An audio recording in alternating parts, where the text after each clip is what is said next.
balik lagi nih. Jangan bosen, balik lagi di acara Cinta Curhatan Indah tentang agama bareng Dini. Nah, hari ini hari yang spesial banget karena kita ditemenin sama kopi nih. Biasanya air mineral, sekarang kita ada rasanya nih. Ini kopi dari Mirai. Jadi makasih buat Mirai udah ngasih kopi nih. Ini enak banget, sampai tadi habis nih, udah segini lagi. Nah, yang spesial lagi, sekarang kita bakal bahas apa yang dibutuhin teman-teman, yaitu visi misi kita sebagai seorang muslim. Apalagi sekarang tuh kita tuh lagi kayak quarter life crisis katanya. Jadi suka bingung, aduh kita mau jadi apa ya, dan yang lain-lain. Nah, hari ini kita bakal bahas tuntas tentunya bersama Ustadz Indra Anbia. Di samping Dini sekarang udah ada Ustadz Indra Anbia. Assalamualaikum Ustadz. Waalaikumsalam warahmatullahi wabarakatuh. Sehat Ustadz? Alhamdulillah. Teman-teman juga sehat kan? Jangan lupa ya buat jaga kesehatan. Nah, sekarang kita bakal bahas tadi tuh Ustadz, visi misi seorang muslim. Jadi tuh sekarang kalau misalnya Dini lihat nih, suka curhat-curhat juga sama teman-teman. Kalau misalnya teman-teman tuh masih suka nyari apa sih identitas diri kita, mau kita tuh apa sih, visi misi kita tuh apa sih sebagai seorang muslim. Nah, kalau menurut pandangan Islam, karena tentunya kita hidup kan harus berdasarkan ajaran Islam. Betul. Nah, itu visi misinya tuh apa ya dan harus seperti apa? Coba mohon dikasih pencerahan mungkin Ustadz. Iya, baik. Assalamualaikum warahmatullahi wabarakatuh. Waalaikumsalam warahmatullahi wabarakatuh. Alhamdulillahirabbil alamin wassalatu wassalamu ala asrofil anbiya'i wal mursalin wa ala alihi wa ashabihi wa man tabi'ahu bi ihsanin ila yaumiddin. Puji dan syukur kita panjatkan kehadirat Allah Subhanahu wa taala. Mudah-mudahan teman-teman sekalian, kita semua senantiasa diberikan kesehatan oleh Allah Subhanahu wa taala. Terkait permasalahan tentang visi dan misi, bahwa memang manusia ini ketika lahir gitu ya, ketika manusia dilahirkan ke muka bumi, manusia kan pada awal tidak tahu. Yap. Ya. Makanya fitrahnya ketika manusia lahir itu nangis gitu ya. Nggak ada yang lahir ketawa. Ya. Takut dong. Gitu. Nah, kemudian manusia tumbuh, akhirnya kemudian menjadi balik, dewasa. Nah, banyak kemudian teman-teman remaja gitu ya. Ketika sudah balik tuh bingung, ini ngapain sih, harus seperti apa? Benar Ustadz, kan ya. gitu ya. Kenapa? Karena memang manusia ini ketika lahir itu seiring perjalanan waktu sebetulnya memang Allah sudah berikan modal sebetulnya. Jadi ada 3 modal. Ada 3 modal yang Allah kasih kepada manusia. Semuanya gitu ya. Yang pertama apa? Allah ngasih kepada manusia itu pendengaran. Wa ja'ala lakumus sam'a, pendengaran. Kemudian modal yang kedua atau potensi lah gitu ya. Modal ini potensi. Jadi yang pertama pendengaran, kemudian yang kedua wal basor, penglihatan. Nah, kemudian yang ketiga afidah. Afidah itu apa? Afidah itu hati nurani yang paling dalam. Itu namanya afidah. Ini 3 potensi ini yang Allah kasih kepada manusia. Nah, banyak manusia yang tidak menggunakan 3 potensi ini. Nah, oleh karena itu kalau manusia menggunakan 3 potensi ini, maka manusia sesungguhnya tidak mesti mencari siapa sih identitas saya, nggak usah. Kenapa? Karena sudah ada tuntunan dari Al-Quran dan As-Sunnah kalau kita sebagai seorang muslim. Seperti misalkan di dalam surat Al-Muluk ayat kedua. Ya, Allah Subhanahu wa taala berfirman, "Alladzi khalaqal mauta wal hayata." Nah, kan gitu. Allah yang telah menciptakan kehidupan dan kematian. Ya. Untuk apa? Liyabluwakum ayyukum ahsanu amala. Untuk apa Allah menciptakan kehidupan dan kematian itu? Untuk menguji kita. Siapa yang paling bagus amalnya. Nah, ya. Jadi tujuan kita hidup di dunia ini itu sudah jelas, bahwa Allah menciptakan kehidupan dan kematian untuk menguji siapa yang paling bagus amalnya. Makanya kenapa Nabi SAW itu kalau berjumpa sama sahabat, siapa yang hari ini sedang saum, kan gitu ya. Siapa yang hari ini sudah sedekah, siapa yang hari ini sudah nengok yang sakit, siapa yang hari ini sudah mengantarkan jenazah. Amal soleh. Karena amal itulah yang akan menyelamatkan manusia dari siksa api neraka. Nah, jadi untuk apa kita hidup di dunia ini? Nah, maka Al-Quran menjelaskan bahwa Allah ingin menguji siapa yang paling bagus amalnya. Gitu. Itu yang pertama. Oleh karena itu teman-teman yang dirahmati Allah Subhanahu wa taala, kemudian yang kedua bahwa tujuan kita hidup di dunia ini adalah kita beribadah. Ya. Sekarang kalau misalkan orang tujuannya itu hanya sekedar mencari dunia, setelah dunia dapat, Jadi bingung itu Ustadz. ya, jadi setelah dunia dapat mau apa, kan gitu. Nah oleh karena itu maka Islam memberikan tuntunan. Tuntunnya apa? Wa ma khalaqtul jinna wal insa illa liya'budun. Tidaklah aku menciptakan jin dan manusia kecuali agar mereka beribadah. Hanya seringkali ini di kalangan bukan hanya teman-teman remaja gitu ya, banyak yang sudah remako, ya, Remaja kolot. ya, itu banyak sekali mempersempit makna ibadah gitu. Seringkali ibadah ini difahami hanya sholat, saum, zakat. Apakah hanya itu saja? Enggak harusnya. Juga. Jadi ibadah itu apa? Ibadah itu adalah setiap aktivitas kita yang menghadirkan cinta dan ridho Allah. Gitu. Jadi baik itu berupa perkataan ataupun perbuatan. Sekarang begini, kalau misalkan Dini nih ya, menggosip, membicarakan keburukan orang lain. Aduh sifat nih kayaknya. Misalkan gitu. Oh misalkan, enggak dong. Ya. Misalkan Dini ngomongin orang lain gitu ya, kejelekan orang. Itu termasuk ibadah nggak? Enggak. Kenapa enggak? Nggak mungkin kan, karena tidak niatnya karena Allah. Nggak mungkin kan gosip berniat karena Allah. Tidak mungkin, gitu ya Ustadz. Ya artinya kan ketika seseorang dia membicarakan keburukan orang lain, ya Allah seneng nggak? Enggak. Allah cinta nggak? Enggak. Nah gitu. Makanya berarti bukan ibadah, ya. Perbuatan seperti itu bukan ibadah. Kenapa? Karena perbuatan itu menyakiti orang lain. Makanya kata Nabi, qul khairon aw liyasmut. Ya, berkatalah yang baik, kalau nggak bisa diam. Daripada lisan kita membicarakan keburukan orang lain, lebih baik kita diam. Makanya kata-kata hikmah, asumtu hikmatun. Jadi diam itu hikmah gitu. Ya. Nah, jadi teman-teman dirahmati Allah Subhanahu wa taala bahwa semua aktivitas kita ini harus bernilai ibadah. Makanya Nabi SAW itu memberikan uswah kepada kita, contoh kepada kita. Contoh misalkan dalam hal kecil apa ya, makan. Ya, atau minum misalkan.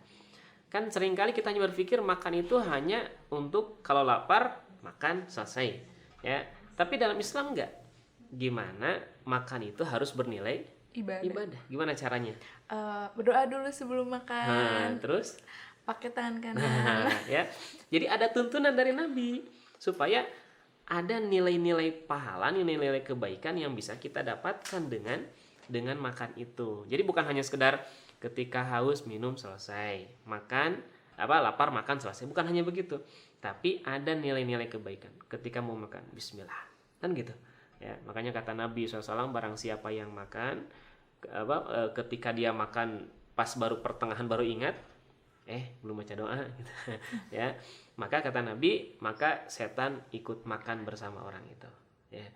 Nah bagaimana caranya kalau misalkan kita pertengahan baru ingat nih, belum baca doa, belum baca bismillah, maka di pertengahan kita baca bismillah gitu. Nah supaya apa? Ada nilai-nilai kebaikan ya, ada nilai-nilai ibadah. Ini hobinya apa? Tidur. Masa tidur. Ya, jadi 24 jam tidur terus ya. Ya 12 jam lah. Ya. Misalkan nih ada orang hobinya sepeda. Oh iya, sekarang lagi booming tuh sepeda. Misalkan gitu ya, sepeda. Ketika orang naik sepeda atau dia suka dengan sepeda. Nah, dalam Islam itu mubah, hal-hal yang diperbolehkan, silahkan saja. Tapi kalau misalkan terus-terusan sepedahan, gitunya 24 jam. Emang ya gitu. Ya. Jadi mesti harus ada nilai ibadahnya.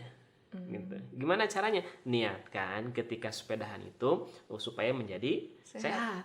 Makanya nanti ada orang naik sepeda atau pakai sepeda justru dia jadi dosa. Kenapa? Pakai sepedanya sombong. Dengan sepeda batu-butut. 20 juta gitu ya. Ya. Nah, jadi ada rasa sombong misalkan. Itu menjadi dosa, kan gitu. Tapi kalau misalkan niatkan ibadah, ya, niatkan ibadah supaya kuat, supaya sehat, itu kan bagus, ya. Nah, jadi teman-teman sekalian, semua aktivitas kita itu harus bernilai ibadah. Karena bayangin coba, kalau 24 jam ibadah itu hanya sholat, saum, zakat misalkan. Sudah. Itu sedikit dong, ya.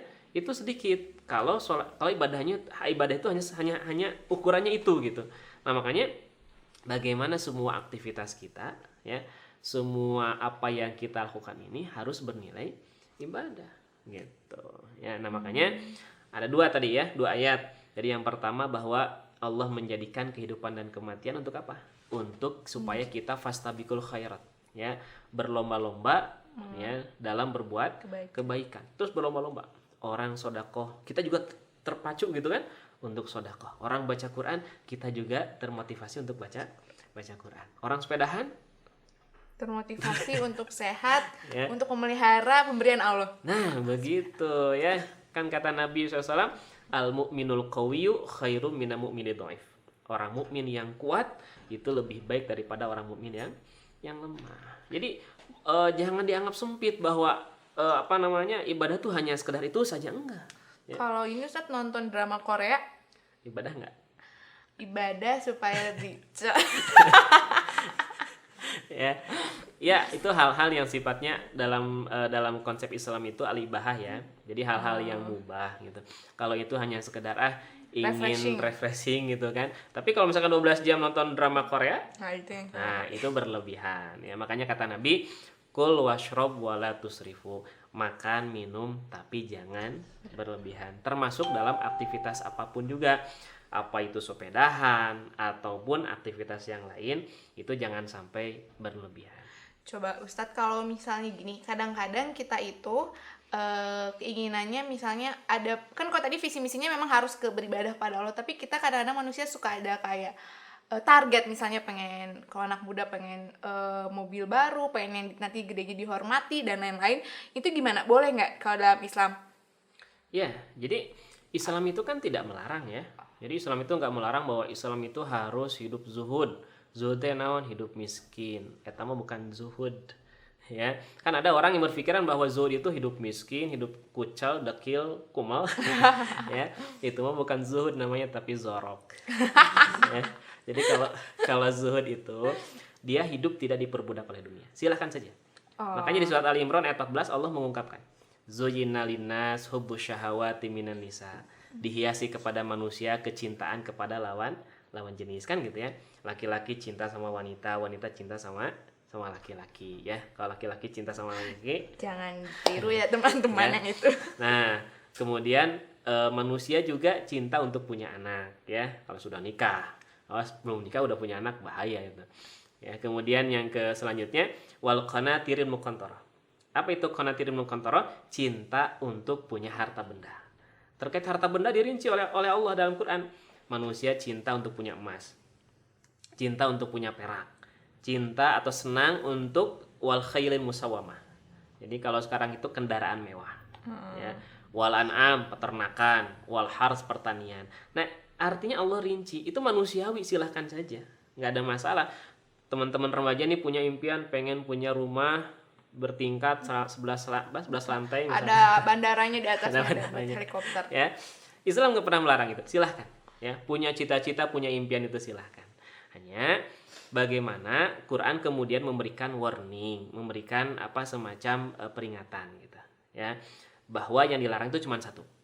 Jadi ya ayyuhalladzina amanu la tulhikum amwalukum wala auladukum an zikrillah.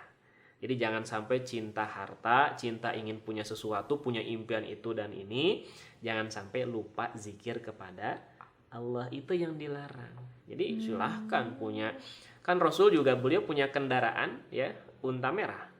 Unta merah di zaman Nabi ya kendaraan yang jarang orang punya. Ya, jadi itu silahkan. Bahkan ada bahkan dari 8 orang ya. 8 orang dari 10 orang yang dijamin masuk surga itu orang-orang yang punya impian, bahkan mereka punya harta.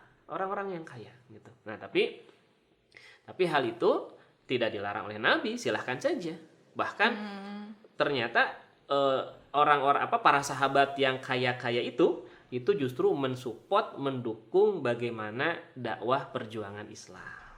Nah, jadi silahkan teman-teman remaja punya impian apa dan sebagainya, silahkan, tapi jadikan ya semua apa yang dimiliki itu sebagai sarana supaya bisa menjadi nilai ibadah. Jadi Ustadz kalau kita rangkum nih, sebenarnya pertanyaan tadi kembali lagi ke nomor 1. Ingat kita visi misi kita adalah untuk beribadah karena di sini kita hidup untuk berlomba-lomba berlomba-lomba untuk mencapai kebaikan, mendapatkan kebaikan. Benar Ustadz? Betul, Nah, betul. jadi dan itu luas banget tuh tadi udah dijelasin Ustadz, mau teman-teman pengen punya mobil, cita-cita pengen dihormati, pengen jadi menteri, asal ingat itu adalah untuk ibadah, itu adalah untuk kita kepada Allah, benar ya Betul, Ustadz? supaya mencapai ridho Allah. Supaya mencapai ridho Allah. Nah, teman-teman, ini udah akhir segmen untuk episode kali ini. Tapi jangan khawatir, teman-teman juga pasti masih penasaran. Kayaknya banyak banget nih kisah hidupnya yang belum terselesaikan. Jadi, kita bakal bahas lagi dengan tema yang sama di episode berikutnya. Untuk teman-teman yang mau tanya atau mau ngasih saran, komen, bisa untuk komen di bawah ya. Jangan lupa ya, komen. Dan jangan lupa like dan juga subscribe. Oke, makasih ya teman-teman. Assalamualaikum warahmatullahi wabarakatuh.